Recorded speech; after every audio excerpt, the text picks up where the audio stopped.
बिस्मिल्लाहिर्रहमानिर्रहीम। अस्सलाम वालेकुम। खेलों की खबरों पर तबसरों और तज्जियों से स्कोर के एक और प्रोग्राम के साथ सैयद याह्या हुसैनी आपकी खिदमत में हाजिर है। ऊँट रे ऊँट तेरी कौन सी कल सीधी, ये मुहावरा पाकिस्तान क्रिकेट टीम पर तो पूरा उतरता नज़र आता है। दौर ऑस्ट्रेलिया 2023 के आगाज़ से कबल क्रिकेट तज्जियाकार और साबिक क्रिकेटर्स, क्रिकेट पंडित इस बात पर जोर देते रहे कि ऑस्ट्रेलिया में असल मसला 20 विकटें न लेना और बॉलर्स का परफॉर्म न करना है। बैट्समैन तो मुसलसल रन स्कोर करते हैं, लेकिन अब तो पाकिस्तानी बॉलर्स ने 20 विकटें भी ले लीं, लेकिन नतीजा जूं का तूं ही रहा। इस मरतबा शाहीन शाह अफरीदी ने रिदम हासिल किया और गुज़िश्ता 5 सालों में चौथा टेस्ट खेलने वाले मीर हमजा ने पाकिस्तान बैटिंग के लिए वो हदफ सेट किया जिसे तहम्मुल के साथ हासिल किया जा सकता था, मगर ऐसा हुआ नहीं। शान मसूद की इनिंग्स की बदौलत पाकिस्तान को ये उम्मीद भी हो चली थी कि शायद पाकिस्तान के लिए शिकस्त के बंजर ज़मीन से फतह की उम्मीद फूट पड़े, लेकिन आने वाले बाकिया बल्लेबाज महज छोटी इनिंग्स खेलकर वापस हो लिए और पाकिस्तान को ऑस्ट्रेलियावी सरजमीन पर मुसलसल 16वीं नाकामी का कड़वा घूंट पीना पड़ा। मेलबर्न टेस्ट के तीसरे दिन आखिरी गेंद पर शाहीन शाह अफरीदी ने स्टीव स्मिथ को पवेलियन भेजकर पाकिस्तान को बड़ी कामयाबी दिलवाई, लेकिन बतौर विकेट कीपर बल्लेबाज एलेक्स कैरी मुश्किल वक्त में ऑस्ट्रेलियावी टीम का सहारा बनते रहे हैं। अगर जो दूसरे एंड से टेल एंडर्स क्रीज पर मौजूद थे, लेकिन एलेक्स कैरी ने पहले मिचेल स्टार्क और फिर पैट कमिंस के साथ मिलकर पाकिस्तान को ऐसा हदफ देने की तैयारी की जिसे हासिल करने के लिए पाकिस्तान को मुश्किलात होती।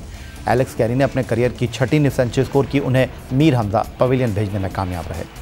स्टार्क ने 9, पैट कमिंस ने 16 और नेथन लियोन ने 11 रन बनाकर ऑस्ट्रेलिया का स्कोर 262 रन तक पहुंचाया और पाकिस्तान को 317 रन का हदफ मिला। पाकिस्तान की जानिब से शाहीन शाह अफरीदी और मीर हमजा ने 4-4 और आमिर जमाल ने 2 विकटें अपने नाम की। दौर ऑस्ट्रेलिया में अब्दुल्ला शफीक और इमामुल हक की जोड़ी अब तक वो तासुर कायम न कर सकी जो वो पाकिस्तान और श्रीलंका के खिलाफ टेस्ट सीरीज़ में कायम कर पाए थे। 317 रन के हदफ में दोनों पर टीम को अच्छा आगाज़ फराहम करने की जिम्मेदारी आयद होती थी, लेकिन मिचेल स्टार्क और पैट कमिंस की जोड़ी ने दोनों ओपनर्स को पवेलियन भेज दिया। अब्दुल्ला शफीक सिर्फ 4 और इमामुल हक 12 रन बनाकर पवेलियन लौटे। 49 रन पर ओपनर के पवेलियन लौट जाने के बाद पाकिस्तान को फतह दिलाने और हदफ तक पहुँचाने का बीड़ा कप्तान शान मसूद और पाकिस्तान की बल्लेबाजी में सबसे मुस्तनद और तजुर्बेकार बल्लेबाज बाबर आजम के सर था। इसके लिए शान मसूद ने मुस्बत अप्रोच के साथ बल्लेबाजी करते हुए मुसलसल दूसरी इनिंग में निफ सेंचुरी भी बनाई, लेकिन पैट कमिंस जिन्होंने पहली इनिंग में भी पाकिस्तानी बैटिंग लाइनअप को तहस नहस कर दिया था, इस मरतबा भी बाबर आजम और शान मसूद की 61 रन की शराकत का खात्मा करने में कामयाब रहे। शान मसूद 71 गेंदों पर 60 रन की इनिंग खेलकर पवेलियन लौटे, जिसमें उनके 7 चौके भी शामिल थे। पाकिस्तान क्रिकेट टीम के साबिक कप्तान पाकिस्तान के बेहतरीन बल्लेबाज बाबर आजम की टेस्ट परफॉर्मेंस पर उंगलियां उठ रही हैं। कप्तानी से हटाए जाने के बाद ये तासुर आम था कि वो बतौर बैटर अपना किरदार बखूबी अंजाम दे पाएंगे, लेकिन दौर ऑस्ट्रेलिया में अब तक 4 इनिंग में ऐसा दिखाई दे नहीं रहा। उनकी आखिरी 9 इनिंग्स की बात करें तो इसमें वो एक भी मरतबा निफ सेंचुरी बनाने में कामयाब हो नहीं पाए हैं, मगर दूसरी जानिब इस बात में भी कोई दो राय नहीं कि हर अच्छे और बड़े बैट्समैन पर बैट पैच या बुरा वक्त आ जाता है। बाबर आजम ने आखिरी 9 इनिंग्स के स्कोर पर कुछ इस अंदाज में बल्लेबाजी की है कि न्यूजीलैंड के खिलाफ 24 और 27, श्रीलंका के खिलाफ 3 इनिंग में 13, 24 और 39 रन बनाए। इस दौरान बाबर आजम कप्तान की हैसियत से टीम में शामिल रहे और अब वो दौरे ऑस्ट्रेलिया में पर्थ की 2 इनिंग में 21 और 14 और मेलबर्न की पहली इनिंग में सिर्फ 1 और दूसरी इनिंग में 41 रन बनाकर पवेलियन लौटे। लेकिन मेलबर्न टेस्ट की दोनों इनिंग में बाबर आजम के बोल्ड होने का मंजर एक ही रहा जो कॉमेंटेटर्स के लिए अब मौजूए बहस भी रहा। बाबर आजम के आउट होते ही सऊद शकील भी 24 रन बनाकर पवेलियन चलते बने, लेकिन इसके बाद सरफराज अहमद की जगह प्लेइंग 11 में शामिल होने वाले विकेट कीपर मोहम्मद रिजवान और लॉ ऑर्डर में बैटिंग करने वाले सलमान अली आगा ने बेहतर अंदाज में ऑस्ट्रेलियावी बॉलर्स का मुकाबला करते हुए पाकिस्तान के लिए जीत की उम्मीद फिर जिंदा कर दी थी। मोहम्मद रिजवान और सलमान अली आगा ने जारहाना बैटिंग करते हुए ऑस्ट्रेलियावी टीम की परेशानी में इजाफा कर दिया था। दोनों ने 57 रन की शराकत में 7 चौके और 1 छक्का लगाया। पाकिस्तान जीत से सिर्फ 98 रन की दूरी पर था, लेकिन पैट कमिंस ने बतौर कप्तान इस जोड़ी को तोड़ने की ठानी और वो इसमें पूरी तरह कामयाब भी हो गए। मोहम्मद रिजवान को कराई गई एक शॉर्ट पिच गेंद उनके कलाई को छूते हुए विकेट कीपर एलेक्स कैरी के हाथों में जा पहुंची। फील्ड अंपायर को अपना फैसला बदलना पड़ा और इसके साथ पाकिस्तान की किस्मत का फैसला भी तब्दील हो गया। सलमान अली आगा ने अपनी निफ सेंचुरी मुकम्मल की, लेकिन दूसरे एंड से विकेटें गिरने का सिलसिला जारी रहा। मिचेल स्टार्क और पैट कमिंस की शॉर्ट पिच गेंदें पाकिस्तानी बल्लेबाजों को समझ में ना आई और सलमान अली आगा समेत बकिया टेल एंडर्स पाकिस्तान के मजमूए को 237 से आगे ना बढ़ा सके। 79 रन की शिकस्त पाकिस्तान की दूसरे टेस्ट मैच में एक नई कहानी लिखकर चली गई। मेलबर्न टेस्ट मैच के 4 दिन में 40 विकेटें गिरी। कोई बैट्समैन 3 हिस्सों की इनिंग नहीं खेल सका। लेकिन एक बात तय है कि इस टेस्ट मैच में बहुत सारे ऐसे लम्हे आए जब लगा कि पाकिस्तान मैच जीत जाएगा, लेकिन इस मैच में अंपायरिंग एक बार फिर मौजूए बहस बन गई। और खुलासा किया इस बात का टीम डायरेक्टर मोहम्मद हफीज़ ने मैच के बाद होने वाली प्रेस कॉन्फ्रेंस में, और उन्होंने इस टेक्नोलॉजी को सीधा न सिर्फ आड़े हाथों लिया बल्कि इस टेक्नोलॉजी के हवाले से क्या कहा, आइए आपको दिखाते हैं। बेहतरी आने की हमेशा गुंजाइश है और हम सब लोग इस खेल के अंदर बेहतरी चाहते हैं। मैं हमेशा मानता हूं कि अंपायर्स कॉल एक इतना बड़ा डाउट है जो पूरे गेम को बदल के रख देता है, क्योंकि एक ही अंपायर कॉल कभी किसी की फेवर में जाती है और कभी किसी के ख़िलाफ़ चली जाती है। तो जो स्पेशल हिटिंग द बॉल है, जब 3 स्टंप्स को बॉल लग रहा हो, that has to be not like it has to be change, क्योंकि जो हिटिंग द बॉल है वो हमेशा आउट होना चाहिए। क्योंकि ये एक बड़ी सिंपल चीज़ क्रिकेट की जो हमने देखी है कि जब भी स्टंप्स को बॉल लगेगा वो हमेशा आउट होगा। तो कैसे हो सकता है कि वो अंपायर्स कॉल की वजह से एक की फेवर में चले जाए और दूसरे को नुकसान पहुंच जाए। तो I am talking in general, I think this is the area has to be looked after well. Team Pakistan Shan Masood की क़यादत में ऑस्ट्रेलिया पहुंची तो सबके जहन में सिर्फ एक ही बात थी कि ये टीम ऑस्ट्रेलिया को ऑस्ट्रेलिया में हरा नहीं पाएगी। वो टीम जिसने भारत में वर्ल्ड कप 2023 आईसीसी का इवेंट जीत कर सबको हैरान किया है, उस टीम को उसके अपने मैदानों पर अपने शायकीन के आगे हराना इतना आसान होगा नहीं। और टीम पाकिस्तान तो वैसे भी तजुर्बात से गुजर रही है, लेकिन पहले पर्थ में टीम पाकिस्तान को 360 रन की नाकामी का सामना करना पड़ा। लेकिन मेलबर्न में ये एक बिल्कुल डिफरेंट टीम दिखाई दी। शान मसूद टॉस जीते, उन्होंने पहले फील्डिंग का इंतखाब किया, 4 फास्ट बॉलर को टीम में शामिल किया, ऑस्ट्रेलिया को पहली इनिंग में बड़े स्कोर से महदूद रखा, फिर दूसरी इनिंग में भी ऑस्ट्रेलिया को 300 रन नहीं करने दिया। मैच के बाद टीम डायरेक्टर मोहम्मद हफीज़ कहते हैं कि कई बार ऐसा लगा कि हम जीत जाएंगे और जीत के करीब पहुंचकर हम मंजिल से दूर हो गए, लेकिन टीम की मजमूई कारकर्दगी पर वो क्या कहते हैं। रिजवान की बड़ी शानदार इनिंग्स थी और वो और सलमान आगा दोनों ने हमें ये फ़ील दी। उससे पहले भी ये फ़ील आई जब शान और बाबर खेल रहे थे, तभी हम सबको एज ए टीम लग रहा था कि ये हमारे मेन प्लेयर हैं, they can win the game for Pakistan and they were playing very well. लेकिन शान के आउट होने के बाद, फिर बाबर के आउट होने के बाद, एवरी टाइम, क्योंकि हमें एक दूसरे पे बहुत ट्रस्ट है एज ए टीम, हमें लग रहा था कि we still can win the game. But वो एक ऐसा डिसीजन हुआ जिसके बाद एकदम से जो है हमारी टीम जो है वो उस तरह फाइट नहीं कर सकी। बट स्टिल ओवरऑल अगर मैं पूरी गेम को देखूँ तो पाकिस्तान टीम ने बहुत शानदार क्रिकेट खेली। पहले दिन से आखिरी दिन के आधे घंटे तक we were basically controlling the game, लेकिन कुछ ऐसे, जैसे मैंने कहा, क्रूशल मोमेंट्स है जो हम लोग विन नहीं कर सके। Team director Mohammad Hafeez. अब सिडनी में पाकिस्तान और ऑस्ट्रेलिया के दरमियान सीरीज़ का तीसरा और आखिरी टेस्ट मैच। नतीजा चाहे कुछ भी हो, बेनो कादिर ट्रॉफ़ी की ये सीरीज़ अब ऑस्ट्रेलिया जीत चुका है। पाकिस्तान ऑस्ट्रेलिया की सीरीज़ में बरतरी को कम ज़रूर कर सकता है, लेकिन ये सीरीज़ जीत नहीं पाएगा। लेकिन क्या सिडनी में पाकिस्तान कुछ तजुर्बात करेगा, ये वो सवाल है जो लोगों के जहनों में मौजूद है, और इस सवाल का जवाब आने वाले दिन देंगे। लेकिन फ़िलहाल हम एक ब्रेक की तरफ मूव करेंगे और ब्रेक से वापस लौटेंगे तो टेस्ट ऑलराउंडर अब्दुल रज़ाक और टेस्ट फास्ट बॉलर सिकंदर बख्श से मेलबर्न टेस्ट पर कुछ गुफ्तगू करेंगे। और अब हमारे साथ वीडियो लिंक पर मौजूद हैं टेस्ट ऑलराउंडर अब्दुल रज़ाक, और मेलबर्न टेस्ट पर गुफ्तगू करने के लिए मौजूद हैं टेस्ट फास्ट बॉलर सिकंदर बख्श। पहले सिकंदर बख्श की तरफ चलेंगे। सिकंदर, क्या कहेंगे आप मेलबर्न टेस्ट के हवाले से? पाकिस्तान टीम ने मुकाबला तो सख्त किया, और वो किसी ने कहा है ना कि दिल नातवा ने मुकाबला तो खूब किया, 2-4 हाथ लबे बाम रह गए। बिल्कुल सही कह रहे हो। मुझे बल्कि इंडिया से 1-2 मैसेज अभी मेरे जो फैंस हैं इंडिया में, उन्होंने मुझे मैसेज भेजा और बोला कि बैड लक हो गई और आप लोगों के लिए बहुत अच्छा चांस था। और मैं भी ये समझता हूँ कि बहुत एक बड़ा हमारे पास ज़बरदस्त किस्म का चांस था कि हम जो ये 27 या 28 साल से जो नहीं जीते, वो जीतने का मौका था। मगर वाकई पाकिस्तान टीम के साथ बैड लक हो गई। मैं तो तारीफ़ करूँगा कि उन्होंने बड़ा फाइट किया, बस वो 1-2 छोटी छोटी गलतियाँ हो गई, जो कैच छूट गए, और मैं समझता हूँ अगर वो कैच पकड़े जाते तो आज बिल्कुल ही सिनेरियो डिफरेंट होता। तो मैं तो अभी कहूँगा कि वेल डन। सिर्फ थोड़ी बैटिंग हम अपनी इम्प्रूव कर लें, तो बॉलर्स ने तो बड़ा अच्छा ज़बरदस्त काम दिखा दिया। तो बहुत अच्छा खेली पाकिस्तान की team. It's a bad luck. ठीक हो गया। तो सिकंदर बख्श ने मेलबर्न टेस्ट मैच में टीम पाकिस्तान की कारकर्दगी पर क्या कहा वो आपने सुना। अब अब्दुल रज़ाक की तरफ चलते हैं।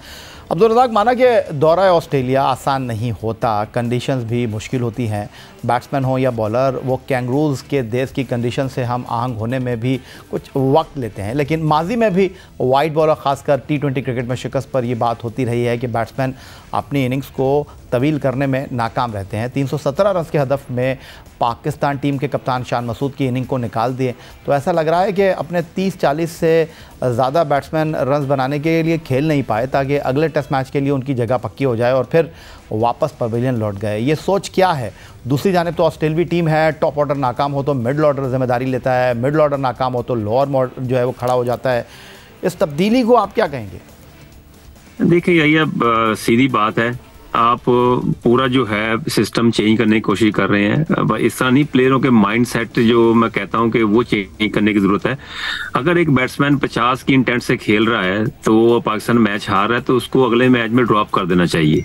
सीधी बात है, ये एक मैसेज होता है सब प्लेयरों के लिए कि अगर आप अपनी टीम के लिए नहीं खेलना तो फिर बड़ा मुश्किल हो जाएगा। अगर आप इसी तरह करते रहेंगे कि आप देखेंगे कि इसकी एवरेज 50 की एवरेज है, इसकी 55 की एवरेज है, तो वो कंडीशन वाइज होता है। वो आपने एशिया में खेला, आपने श्रीलंका में खेला, पाकिस्तान में मैचेस खेले हुए हैं। यहाँ पे एक टेस्ट मैच का तो ठीक है, आपको मार्जिन दिया गया, दूसरे टेस्ट मैच में आपको फौरी तौर पे अपना एडजस्ट करना चाहिए। इतना टाइम होता है, आप प्रैक्टिस करें, हार्ड वर्क करें, तो उसमें उस चीज़ों को ख़त्म करने की कोशिश करें जो एशिया में आप जिस तरह टेक्निक से खेलते आ रहे हैं। यहाँ पे डिफरेंट टेक्निक से खेलना चाहता है। यहाँ पे ये नहीं है कि आप 40-50 करने के बाद आप बिल्कुल अपनी विकेट थ्रो कर दें।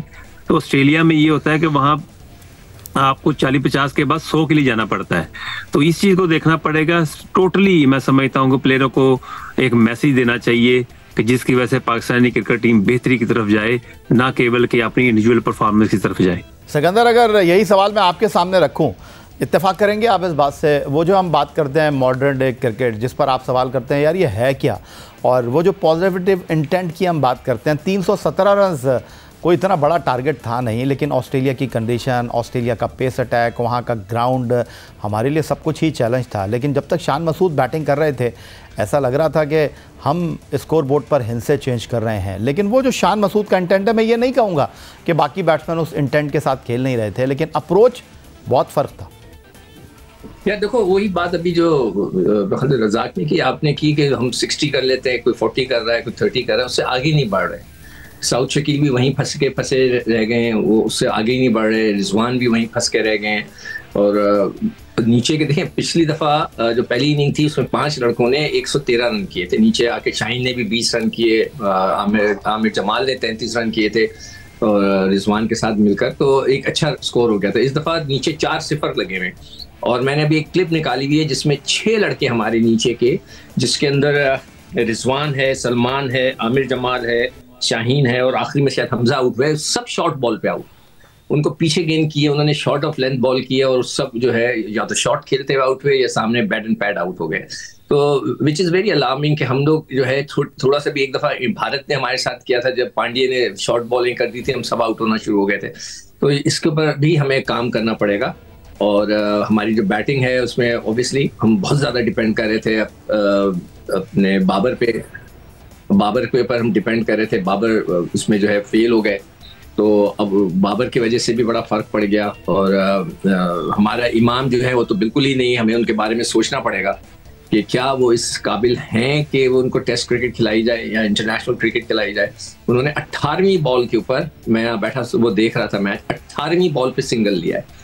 तो 18 गेंद तक तो वो, बल्कि कमेंटेटर भी इस बात के ऊपर जरा वो जोर दे रहे थे कि भाई ये सिंगल नहीं लिया। चलो मुबारक, उन्होंने भी, कमेंटेटर्स ने भी कहा कि चलो जी इन्होंने पहला सिंगल ले लिया। तो हमें इमाम के बारे में भी सोचना पड़ेगा क्या वो इस काबिल हैं कि जो इंटरनेशनल क्रिकेट इस किस्म के जो टफ होते हैं उधर के लिए, या उनको रख लिया जाए सिर्फ जिम्बाब्वे के खिलाफ खिलाने के लिए या दूसरी ऐसी हल्की टीमों के खिलाफ। तो इन चीज़ों पर हमें ज़रूर गौर करना पड़ेगा। जो आखिरी मैच है, मैं तो ये रिक्वेस्ट करूंगा कि उसमें फुल सीनियर खिलाड़ियों को खिलाएं। खुदा के वास्ते किसी नए बच्चे को ना डालें। ऑस्ट्रेलियन विकेट्स नए बच्चे के लिए नहीं होती कि साइम अयूब को आप उसमें डाल दें, नहीं। आप सरफराज को खिलाएं, चाहे वो आखिरी मैच हो उसका या जो भी हो, वो सीनियर खिलाड़ी है, वो जाए, रिस्पॉन्सिबिलिटी दे। फेल होगा तो फिर हम उससे सवाल जवाब करेंगे, अदरवाइज बगैर खिलाए आप उसके साथ सवाल जवाब नहीं कर सकते। तो आई थिंक कि आखिरी मैच में जो मेरी टीम बनती है वो यही बनती है कि इमाम को हटाया, सरफराज को अंदर ले और फिर जाकर खेले। स्पिनर देखें, अभी बॉलिंग का जिक्र हो रहा था कि जी 50 ओवर करा दिए शाहीन ने। अच्छा, 50 ओवर इसलिए कराए कि एक तो डिस्ट्रीब्यूशन सही नहीं, और आपने स्पिनर्स के साथ फायदा ही नहीं उठाया। चले सलमान से गेंद उनको देखें, वो लाइन से जो है वो एक तरफ से गेंद कर ही जा रहा है, करा जा रहा है, दूसरी तरफ से 3-3 4-4 ओवर के स्पेल और वो कामयाब हो गए। तो हमें थोड़ी सी अपनी स्ट्रैटेजी को भी चेंज करना पड़ेगा। अच्छा, तो एक बार फिर अब्दुल रज़ाक को गुफ्तगू का हिस्सा बना लेते हैं। रज़ाक, मेलबर्न टेस्ट के साथ एक और सीरीज़ हम ऑस्ट्रेलिया के ख़िलाफ़ हार गए हैं। ऑस्ट्रेलिया से ऑस्ट्रेलिया की सरज़मीन पर अब सिडनी टेस्ट 3 जनवरी बुध से शुरू होने जा रहा है। वहाब रियाज की सिलेक्शन कमेटी ने डोमेस्टिक में परफॉर्मेंस देने वाले खुर्रम शहजाद, आमिर जमाल और साइम अयूब को मौका दिया। आपको लगता है कि सिडनी टेस्ट के लिए अब हमें साइम अयूब को भी मौका देना चाहिए, क्योंकि ये बात तो होती रही है कि पाकिस्तान टीम में तवील अरसे से बेंच स्ट्रेंथ के मसाइल दिखाई दे रहे हैं? डेफिनेटली देखें, अगर आपको अपॉर्चुनिटी मिली है, अगर आप प्लेयर्स के लिए अच्छा सोच रहे हैं, पाकिस्तान टीम के लिए अच्छा सोच रहे हैं, तो डेफिनेटली साइम अयूब को भी मौका मिलना चाहिए, अपॉर्चुनिटी मिलनी चाहिए। अगर साइम अयूब वहां पे रन्स करते हैं, परफॉर्मेंस देते हैं, तो आपके लिए एशिया में बड़ा इजी हो जाएगा और इंग्लैंड में बड़ा इजी हो जाएगा, साउथ अफ्रीका में बड़ा इजी। आपको पता चल जाएगा कि आपको किस कैलिबर का प्लेयर चाहिए, क्योंकि ओपनर्स में हमें अटैकिंग प्लेयर चाहिए जो रन्स करके दे। क्योंकि ये जो पीरियड है हमारा ओपनर्स का, यहाँ पे हम थोड़े से ना पैनिक होकर खेलते हैं, रन्स बॉल ज्यादा खेल जाते हैं, रन्स कम होते हैं। इसकी वजह से जब विकेट गिरती है तो फिर जो मिडल ऑर्डर होते हैं बैट्समैन, उन पे प्रेशर पड़ता है। अगर ओपनर्स में ऐसा प्लेयर हो जो विकेट पे खड़ा होकर 100 कर सकता है, 150 कर सकता है, तो पाकिस्तान के लिए ये बोनस होगा। तो साइम अयूब की ऑप्शन बुरी नहीं है, आप उसको अपॉर्चुनिटी दे सकते हैं। अच्छा अब्दुल रज़ाक, आपने भी ऑस्ट्रेलिया का दौरा किया है, एक नहीं कई बार, टेस्ट क्रिकेट भी खेली है। हम जो आखिरी टेस्ट 1995 में वसीम अकरम की क़यादत में जीते man of the match leg spinner Mushtaq Ahmed रहे। इसके बाद हम तवील दौरानिए की क्रिकेट में वहाँ जीतना तो दूर की बात, मैच बराबरी पर भी ख़त्म करने के लिए तरस रहे हैं। कोई निज़ाम को मोरज़ल आम ठहराता है, कोई कहता है टेस्ट कम मिल रहे हैं, कहीं ये बात की जाती है कि हमें भी भारतीय टीम की तरह 3 से 4 हफ्ते कबल ऑस्ट्रेलिया पहुंचकर वहां की कंडीशंस को समझना और अपने आप को वहां की मामला से हम आहंग करना चाहिए। आपको क्या लगता है, ऑस्ट्रेलिया में गुज़िश्ता 28 साल में कामयाबी न मिलने की वजह क्या है? इस मर्ज़ का अब तक इलाज हम ढूंढ क्यों नहीं पाए?